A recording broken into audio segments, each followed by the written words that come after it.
जिन 22 प्रतिज्ञाओं को लेकर के देश में पिछले 2 साल से 3 साल से बवाल चल रहा है, वही 22 प्रतिज्ञा जो बाबा साहब डॉक्टर अम्बेडकर ने हिंदू धर्म छोड़ते वक्त और बौद्ध धर्म अपनाते वक्त ली थी। क्या है वो 22 प्रतिज्ञा जिनको लेकर के कभी मंत्री की कुर्सी चली जाती है तो कभी दिल्ली में एक एफआईआर हो जाती है। जी हाँ, वही 22 प्रतिज्ञा जिसमें बाबा साहब डॉक्टर अम्बेडकर कहते हैं कि मैं रामकृष्ण को ईश्वर नहीं मानूंगा और ना ही कभी उनकी पूजा करूंगा। मैं ब्रह्मा विष्णु महेश को ईश्वर नहीं मानूंगा, ना ही कभी उनकी पूजा करूंगा।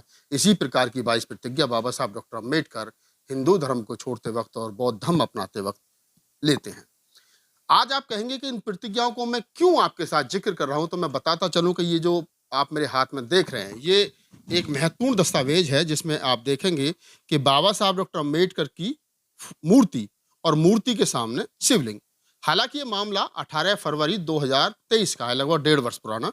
15 जनपद जहां बाबा साहब डॉक्टर अम्बेडकर की ऑफिस हुआ करता था, जहां आजकल भारत सरकार ने डॉक्टर अम्बेडकर इंटरनेशनल सेंटर बना दिया है, वहां पर जब बाबा साहब डॉक्टर अम्बेडकर की मूर्ति के सामने शिवलिंग बनाया गया, तो क्या अम्बेडकर वादियों की भावना आहत हुई? नमस्कार, मैं राहुल नागपाल और आप देख रहे हैं हमारा यूट्यूब चैनल बोल पिचासी। जैसा मैंने इस वीडियो के शुरुआत में बताया कि क्या अम्बेडकर वादियों की भावनाएं आहत हुई, तो बिल्कुल साहब हाँ, अम्बेडकर वादियों की भावनाएं आहत हुई। जो बाबा साहब डॉक्टर अम्बेडकर पूरी जिंदगी जिस पाखंड से लड़ते रहे और अपने समाज को निकाल करके दूसरी तरफ ले गए, आज उन्हीं बाबा साहब डॉक्टर अम्बेडकर की मूर्ति के सामने अगर कोई व्यक्ति, कोई संगठन, कोई संस्था आकर के शिवलिंग बना देता है और डॉक्टर अम्बेडकर का भगवाकरण कर देता है, तो सीधी सी बात है कि अम्बेडकर के चाहने वालों की भावना आहत तो होंगी।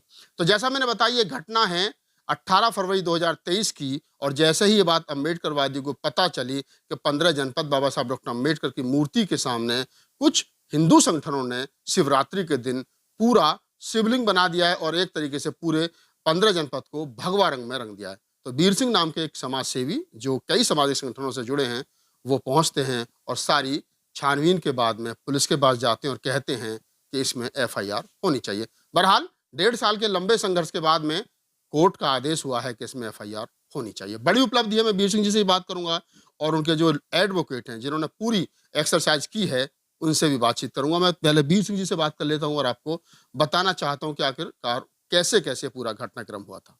तो आप बीर सिंह जी हैं और पूर्व में दिल्ली पुलिस के जवान रहे हैं और इन्हीं के करकमलों द्वारा, इन्हीं की मेहनत के द्वारा ये सफलता मिली है। बीर सिंह जी, थोड़ा सा हमारे दर्शकों को बताइए क्या है पूरा घटनाक्रम। पत्रकार महोदय, पहले तो आपको जय भीम, जय भारत, जय संविधान। जी। क्योंकि ऐसे मुद्दे आप भी काफी उठाते रहते हैं। जी। ये 18 फरवरी 2023 की बात। हम्म। हमें जैसे पता लगा कि वहाँ ये प्रोग्राम हो रहा है, और ये पता क्या लगा कि हम अपना हाल बुक कराने के लिए जा रहे थे। हम्म। मौर्या जी, अ, दूसरे एडवोकेट हैं हमारे भारती जी, और हम्म। भी एक दो आदमी थे। हम्म।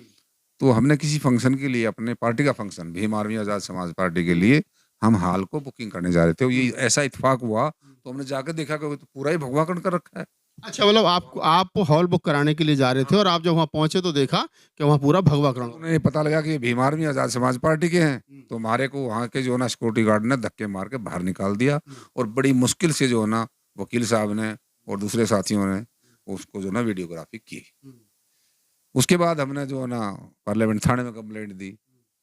उन्होंने 1-2 महीना तो बहकाते रहे कि हम एफआईआर लॉन्च कर देंगे, कर देंगे, कर देंगे। पहले तो कंप्लेंट ही बड़ी मुश्किल से ली थी। हम्म। हम्म। कंप्लेंट बहुत मुश्किल से ली थी। हम्म। फिर वो 1-2 महीना उन्होंने वैसे निकाल दिया। फिर बोले भाई इसमें कोई एक्शन नहीं बनता, हम्म। कोई ऑफेंस नहीं बनता, हम्म। हमने आपकी फाइल को क्लोज कर दिया। हम्म। तो मैंने सर आरटीआई से फिर उसका जवाब मांगा। हम्म। मैंने आरटीआई लगाई सीपी साहब को हम्म। कि हमने ये कंप्लेंट दी थी, हम्म। इसके ऊपर एक्शन टेकन रिपोर्ट बताओ मुझे। तो वहाँ से जवाब मिल गया कि भाई तो इसमें कोई ऑफेंस नहीं बनता। हम्म। तो रिटर्न में आ गई सारी चीज़ें हमारे पास। हम्म। तो मैंने अपने पार्टी के एडवोकेट हम्म। चंद्रगुप्त मौर्य को अप्रोच किया। हम्म। मगर सर ये तो जो ना हर चीज़ पे कब्जा हो जाएगा, जैसे 84,000 बौद्ध विहारों पे कब्जा कर लिया मनुवादियों ने, यहाँ भी धीरे धीरे कब्जा हो जाएगा। तो धीरे धीरे ये भी कब्जा हो जाएगा, इसके लिए तो संघर्ष करना पड़ेगा। हम्म। तो एडवोकेट चंद्रगुप्त मौर्य और उसकी टीम ने पूरी अथक मेहनत करके ये एक पिटीशन बनाई, 156(3) लगाई पटियाला हाउस में, और डीसीपी को नोटिस किया। डीसीपी साहब से एक्शन टेकर रिपोर्ट मंगाई गई। और ये काफी लंबे संघर्ष के बाद ये कल जो है ना एफआईआर लॉज दर्ज करने के ऑर्डर जज साहब ने पारित किए हैं। 4 अक्टूबर यानी कि 4 अक्टूबर 2024, 18 फरवरी 2023 कोई की ये घटना है और पुलिस ने जब कुछ नहीं किया तो आप कोर्ट का सहारा लिया और कोर्ट ने कल इसमें 4 अक्टूबर 2024 को यानी 1.5 साल के बाद में लगभग 1 साल और 8 महीने के बाद में लगभग इसमें ये आपको सफलता मिली है कि इसमें अब दिल्ली पुलिस जो है एफआईआर करे। हाँ जी, और ये सारे समाज की जीत है और खास कर जो ना हमारी party Bhim army Azad Samaj party advocate Chandrashekhar भाई की, भाई विनय रतन की, उनकी टीम की का ये रिजल्ट है। मानते हैं कि कहीं ना कहीं दबाव जो संगठन का दबाव है वो काम आया है। हो सकता है, फिर लीगली था ये। लीगली भी अगर आपके पास अच्छे वकील, जैसे पार्टी आपने कहा कि पार्टी के वकील थे, पार्टी के वकील ने काम किया, अन्य किसी वकील के पास जाते फीस मांगता, काम शायद उतनी शिद्दत से नहीं कर पाता। हाँ, इसमें कोई दो राय नहीं है। इसका धन्यवाद तो हम अपने पार्टी एडवोकेट चंद्रगुप्त मौर्य को देंगे। तो आप वीर सिंह हैं और जैसा मैंने उनके परिचय में बताया कि यही वो शख्स हैं जिन्होंने एफआईआर के लिए पहले कंप्लेंट जो है वो पार्लियामेंट थाने में दी थी और जैसा उन्होंने बताया कि पुलिस ने कहा कि इसमें कोई भी राइट या कोई भी ऑफेंस नहीं बनता है कि इसमें एफआईआर की जाए। कुल मिलाकर के वकील साहब से भी हम बात कर लेते हैं क्या एक्सरसाइज उनकी रही है, किस प्रकार से ये बड़ी जीत है, समाज की जीत है। जैसा वीर सिंह जी ने बताया कि 84,000 स्तूप जिस प्रकार से गुप्त हो गए, चले गए, आज तक उनका पता नहीं है। हिंदू के लोगों ने, हिंदू धर्म के लोगों ने उन पर कब्जा कर लिया कहीं ना कहीं। तो अगर नहीं रोका गया तो अभी जो थोड़ी बहुत विरासत बची है इस पर भी कहीं ना कहीं उसी प्रकार से कब्जा नहीं कर लिया जाए। तो मैं एडवोकेट चंद्रगुप्त मौर्य जो आजाद समाज पार्टी के एडवोकेट हैं, लीगल एडवाइजर, उनसे भी बातचीत कर ले। तो आप एडवोकेट चंद्रगुप्त मौर्य हैं और आजाद समाज पार्टी के एडवोकेट हैं। वकील साहब, पहले तो बहुत बहुत आभार, बहुत बहुत धन्यवाद और आपको बधाई। थैंक यू, और आपको भी बहुत बहुत आभार, आप हमारी आवाज़ बनने के लिए यहाँ तक आए। बताइए थोड़ा सा, 1 साल और 8 महीने का समय आपको पूरी एक्सरसाइज करनी पड़ी, कैसे कैसे कहाँ कहाँ से गुजरे? ये एक्सरसाइज इसलिए करनी पड़ी कि 15 मार्च को हमें एक आज़ाद समाज पार्टी के द्वारा मान्यवर काशीराम साहब का जन्मदिन करने के लिए मैं इस हॉल को बुक करने गया, जिसमें वीर सिंह जी मेरे साथी साथ थे, अंबेडकर जी थे, मैं खुद था। जब हम वहाँ पहुँचे, हमने देखा कि वहाँ पर बाबा साहब की प्रतिमा के आगे इन्होंने एक शिवलिंग खड़ा कर रखा है और चारों तरफ भगवा रंग के फूल लगा रखे हैं। जिस बात का मैंने पहले जाके ऑफिस में इंक्वायरी की, उनसे पूछा कि उन्होंने मुझे एक जवाब दिया कि उनकी बुकिंग है। मुझे ये लगा कि हम 85% भारतीय बहुजन समाज के लोगों की इस कार्य से भावनाएं आहत हो रही हैं, जिसकी शिकायत मैंने वहाँ के डायरेक्टर को की। विवेक त्रिवेदी हैं, एलियास विकास त्रिवेदी दूसरा नाम है उनका। मैंने उनको कंप्लेंट की, उन्होंने जैसे ही सुना कि हम भीम आर्मी की तरफ से मान्यवर साहब काशीराम साहब का 15 मार्च को जन्मदिन के लिए बुक करने के लिए आए हैं, इतनी ही बात सुन के वो भड़क गए और भड़कने के बाद वहाँ जो उनका सिक्योरिटी सिस्टम था, उन्होंने उनसे कह के हमें वहाँ से बाहर निकलवा दिया और बाहर निकलवाने के बाद हम वहाँ कोई फोटोग्राफी नहीं कर पाए। हम लगातार इसी कोशिश में लगे रहे कि ये बाबा साहब के आगे जो भगवाकरण किया है, जिससे हमारी भावनाएं आहत हो रही हैं, हमारे लोगों की भावनाएं आहत हो रही हैं, किसी तरीके से हम इस फोटोग्राफी को एकत्रित करके अपने अपने बाबा साहब के अनुयायी के लोगों के सामने लेके आए। लेकिन वो सब कुछ संभव उस समय उन्होंने हमें नहीं होने दिया, जिसकी हम लगातार खोजबीन करते रहे और हम मीडिया से फोटो कलेक्ट करते रहे। अंततः आके हमें इसको हमारे पास फोटोग्राफ आ गई और हमने 28 फरवरी को सब लोगों ने जाके पार्लियामेंट स्ट्रीट थाने में हमने एक कंप्लेंट दी। कंप्लेंट देने के बाद हमने 1 महीने बाद उसमें आरटीआई लगाई। आरटीआई लगाने के बाद उन्होंने ये लिख दिया कि ऐसा कोई ऑफेंस नहीं बनता और आपकी फाइल को क्लोज कर दिया गया। हम उसके बाद अपनी लीगल पहलू पे चले गए, हम लीगल कार्रवाई करते रहे। हमने डीसीपी साहब को रिप्रेजेंटेशन लिखा कि हमारी कंप्लेंट को बिना सुने इन्होंने हमारी कंप्लेंट को बंद कर दिया, जबकि हमारे अकॉर्डिंग इसमें एक मामला बनता इसलिए है कि जिन 22 प्रतिज्ञाओं को बाबा साहब ने जीवन भर माना, उन्हीं के सामने उन प्रतिज्ञाओं का उल्लंघन हो रहा है। शिवलिंग बनाकर बाबा साहब ने ना गणेश पूजा की बात की, ना संतोषी की, ना किसी की पूजा की बात की। उन्होंने सिर्फ मानवता धर्म, बौद्ध धर्म की बात की और बौद्ध धर्म की बात करने के बाद ये क्लियर कट उल्लंघन था बहुजन समाज के लोगों की भावनाओं आहत करने का।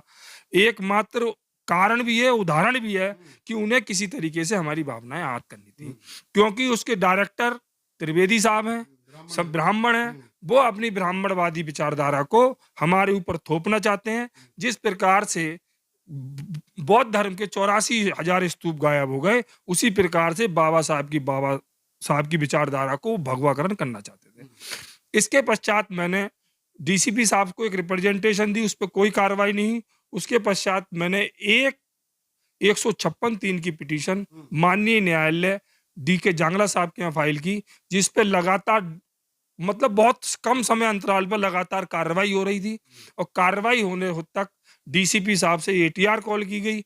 डीसीपी साहब ने इस बात को तो एडमिट किया कि वहां शिवलिंग बनाया गया है। जब शिवलिंग बनाया गया है तो हमने कोर्ट को यह समझाने का प्रयत्न किया और समझाया भी कि अगर शिवलिंग बनाया गया है तो बाबा साहब की 22 प्रतिज्ञाओं का उल्लंघन है, और 22 प्रतिज्ञाओं का उल्लंघन है तो बहुजन समाज में जितने भी लोग हैं उनकी भावनाओं का उल्लंघन है। इसलिए वहां SC/ST एक्ट अट्रैक्ट करता है, क्योंकि मानसिक तरीके से भी अगर हम किसी भी अनुसूचित जाति और जनजाति के व्यक्ति के खिलाफ कोई शब्द भी बोलते हैं तब भी वहां SC/ST एक्ट अट्रैक्ट होता है। हम इस बात को कोर्ट को समझाने में सक्षम रहे और कोर्ट को बहस भी की, लगातार 4-5 तारीख बहस चली। आफ्टर उसके बाद जज साहब ने हमारी सारी चीजों को सुनने के बाद, सारी चीजों से सेटिस्फाई होने के बाद अंततः कल 4 अक्टूबर को जो आयोजक कमेटी के खिलाफ और डायरेक्टर के खिलाफ FIR के उन्होंने आदेश पारित किया। FIR के आदेश कर दिए, बड़ी उपलब्धि है।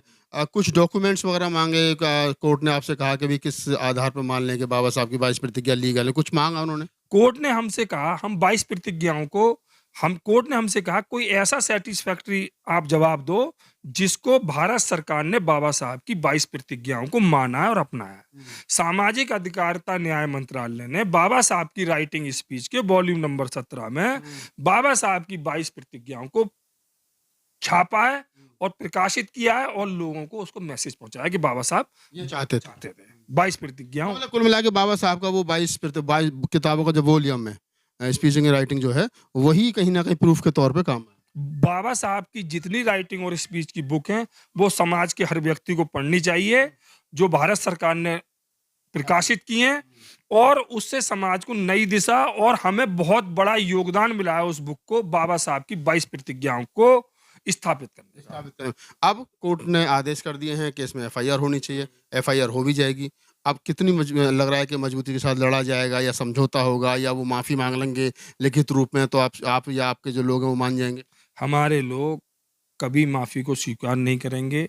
हमने इतना बड़ा स्टेप लिया है अपनी विचारधारा को सुरक्षित करने के लिए, और इसकी लड़ाई हम आज पहली बार नहीं लड़ रहे हैं और हमेशा लड़ेंगे। समझौता की तो कोई गुंजाइश ही नहीं है, ना माफी की कोई गुंजाइश है, क्योंकि ये हमारे ऊपर एक धार्मिक रोपण है। इनका धार्मिक अपने धर्म को रोप कर रहे हैं, हमारे पर रोपित कर रहे हैं कि हम क्यों माने। हम तो बाबा साहब के अनुयायी हैं, बौद्ध धर्म के अनुयायी हैं। हमारे यहाँ कोई समझौते की इसमें गुंजाइश नहीं। अधिकतम कितनी सजा हो सकती है? इसमें अधिकतम जो सजा होगी वो एलिगेशन के आयोजक ने जो परमिशन दी है उनको उनके हिसाब से होगी, और जिन्होंने आयोजक किया है उसको उनके हिसाब से सजा होगी। जो जैसा जिसका कृत्य है उसके हिसाब से सजा होगी। उसके हिसाब से सजा इसमें होगी। सर मैं एक और बात बताना चाहता हूँ आपको। ऐसी कोशिश 26 अलीपुर रोड पर भी की गई थी 17 नवंबर 2023 को। सितंबर 17 सितंबर 2000। वो होता है ई रामास्वामी पेरियार की जयंती, और उसी दिन माननीय प्रधानमंत्री की भी जयंती होती है। तो वहां भी ये पूजा पाठ करते हुए हमने पकड़े थे। उस पे भी 412 नंबर FIR सिविल लाइन थाने में दर्ज है। उसकी प्रोसीडिंग भी चल रही है, और जिसकी अब तारीख सुनवाई 15/10 को होने वाली है। वो भी इसी तरीके का एक मामला है। ये साजिश है। दिल्ली में 2 बड़े स्थान, बाबा साहब डॉक्टर अम्बेडकर के 15 जनपद जहाँ बाबा साहब का ऑफिस हुआ करता था, और एक बाबा साहब डॉक्टर अम्बेडकर की परिनिर्वाण स्थली जिसको 26 अलीपुर कहते। दोनों जगह हिंदू संगठनों ने पूजा पाठ करने का प्रयास किया, और दोनों जगह बाबा साहब के अनुयायियों ने ऐसा करने वालों पर FIR कराई। मामला कोर्ट में अब चल रहा है, एक और एक अब चलेगा। पूरी बातचीत के बारे में आपकी क्या प्रतिक्रिया है? लेकिन एक बात तो मैं कह सकता हूं कि बाबा साहब डॉक्टर अम्बेडकर के अनुयायी इतने तो सजग हैं कि वो अपने हक अधिकार को आसानी से लुटने और डूबने नहीं देंगे।